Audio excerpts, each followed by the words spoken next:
जखमी आहेत, काही लोकांना दगडांनी दगडफेक केल्यामुळे जखमी झालेत, काही लोकांना तर मला समजलं की कुऱ्हाडीचा वार देखील त्या ठिकाणी केला, हत्यारं होती, पेट्रोल बॉम्ब टाकले गेले आणि हे सगळं जे काही घडलेलं आहे ते असं वाटतं की पूर्वनियोजित एक साजिश होती. कारण एका भागामध्ये दरवेळेला 100-150 टू व्हीलर पार्क व्हायच्या त्या मोमिनपुरा भागामध्ये, पण त्या दिवशी काल एकही गाडी तिथे पार्क नव्हती, परंतु इतर टू व्हीलर गाड्या आणि फोर व्हीलर गाड्या जाळून टाकल्या गेल्या आणि मोठ्या प्रमाणावर तिथं दगडफेक केली, हॉस्पिटलला लक्ष केलं. तिथे एक 5 वर्षाची मुलगी बाल बचावली, त्या हॉस्पिटलमध्ये देवदेवतांचे फोटो जाळून टाकले आणि अशा प्रकारचं दुर्दैवी घटना काही समाजकंटकांनी त्या ठिकाणी केली आहे. त्या समाजकंटकांना खरं म्हणजे पोलीस हे कायदा सुव्यवस्था राखण्याचं काम करतात. त्या ठिकाणी फायर ब्रिगेडची गाडी आग विझवायला गेली, त्या फायर ब्रिगेडची गाडी तोडून जाळून टाकली, पोलिसांच्या गाड्यांवर हल्ला केला. खऱ्या अर्थाने हा जो काही समाजकंटकांनी केलेला भ्याड हल्ला आहे त्याचा निषेध मी करतोच, परंतु या ठिकाणी कायदा सुव्यवस्था राखण्याचं काम पोलीस रात्रंदिवस करतात. त्यांच्यावर हल्ला करणं, त्यांना जखमी करणं, डीसीपी लेवलच्या अधिकाऱ्यांवर हल्ला करून त्यांना जखमी करणं ही अतिशय दुर्दैवी बाब आहे आणि म्हणून जे समाजकंटक आहेत त्या समाजकंटकांना शोधून त्यांच्यावर कडक कारवाई पोलीस करतील.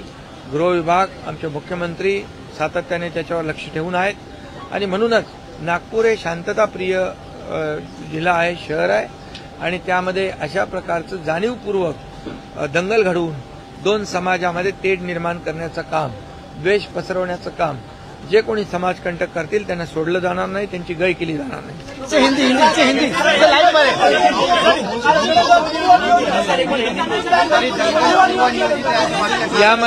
यामध्ये सकाळी आंदोलन झालं होतं आणि सकाळी आंदोलन झाल्यानंतर मला वाटतं औरंगजेबाच्या विरोधात आंदोलन झालं, तर त्या आंदोलनामध्ये नंतर पोलिसांनी दोन्ही समाजाला शांत केलं आणि शांतता प्रस्थापित केली, परंतु संध्याकाळी मोठ्या प्रमाणावर सर्व लोक एकत्र येऊन समाजकंटकांनी हा हल्ला घडवलेला आहे आणि म्हणून हा हल्ला पूर्वनियोजित असावा अशा प्रकारचा दाट संशय येतोय.